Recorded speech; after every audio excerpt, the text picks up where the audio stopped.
Hey everyone, my name is Nicole Wong. Today I'll be presenting a case study on schizophrenia. This is John Nash. He is a Nobel laureate. Born on June 13, 1928, as a child he was exceptionally bright.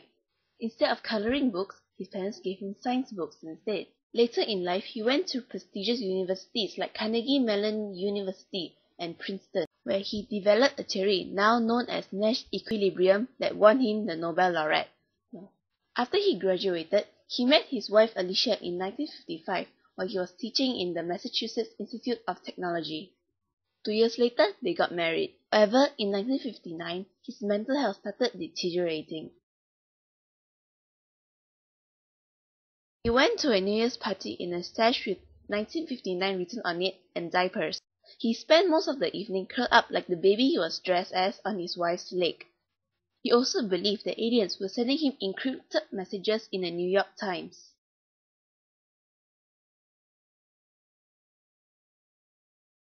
There are 5 types of schizophrenia.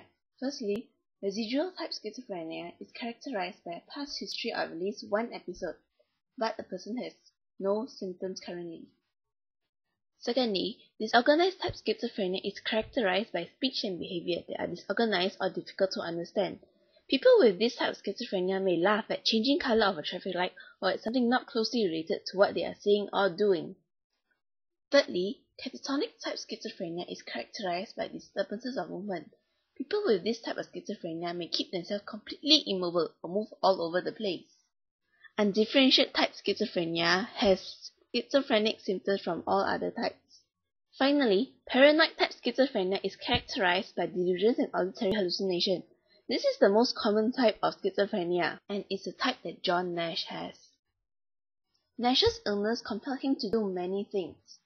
He traveled around Europe trying to achieve refugee status and renounced his US citizenship. When he later returned to Princeton, he became known as the Phantom, a figure seen scribbling away on blackboards late into the night. It led him to being sidelined by the academic community and to a divorce from Alicia in 1963. Some of the symptoms of schizophrenia is delusions, false beliefs strongly held in spite of invalidating evidence. For example, paranoid delusions where you think people are out to get you, or delusions of grandeur where you believe you are very special or have special powers or abilities. Another symptom is hallucinations.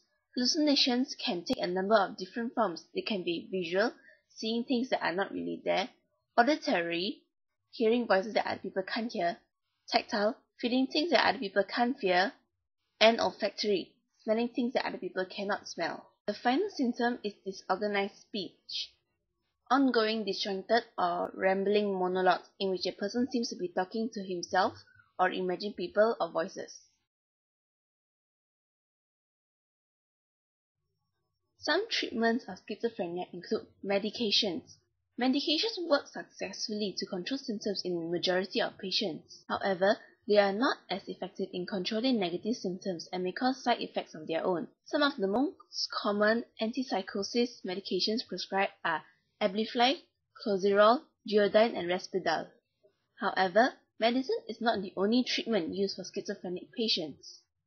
Many patients and their families choose supplemental therapies. An example of supplemental therapy is insulin shock therapy. You see, the nightmare of schizophrenia is not knowing what's true. Imagine if you had suddenly learned that the people, the places, the moments most important to you were not gone, not dead, but worse, had never been. What kind of hell would that be?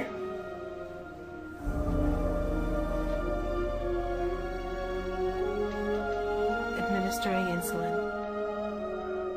8:42 a.m.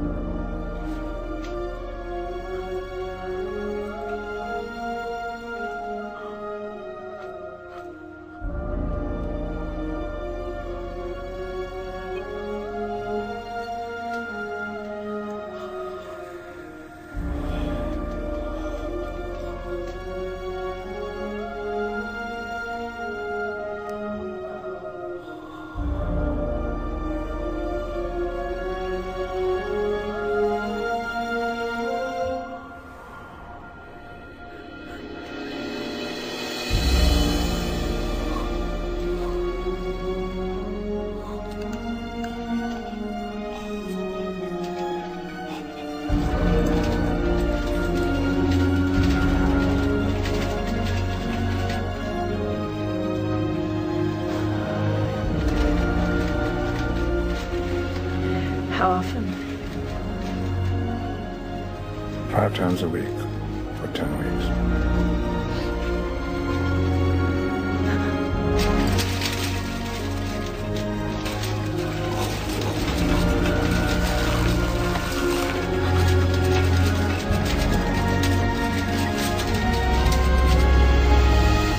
However, personal therapy has shown to have some results. This new form of schizophrenia treatment has resulted in lower relapse rates and progressively better social functioning. However, in John Nash's case, he had a miraculous remission that wasn't due to any drug or treatment.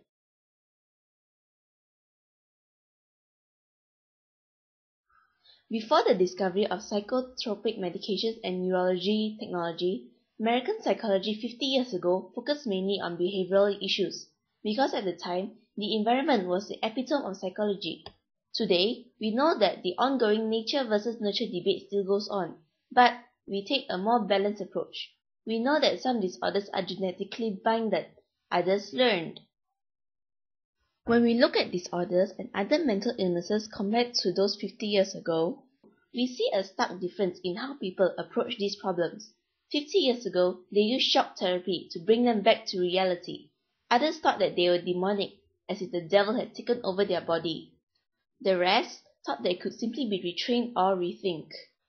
Society back then viewed those ill people in line with gays and blacks, all of which were atrocities to the human race back then. Today, psychology has evolved into a more scientific field with the inclusion of neuroscience such as MRI, CT scan, fMRI, etc. We can see into the brain. Clearly, some are inherited, others are irrationally learned behaviors, and with the right treatment, whether cognitive or medically, they can still function in everyday situations. Society now views those people as unfortunate. No one's perfect mentality.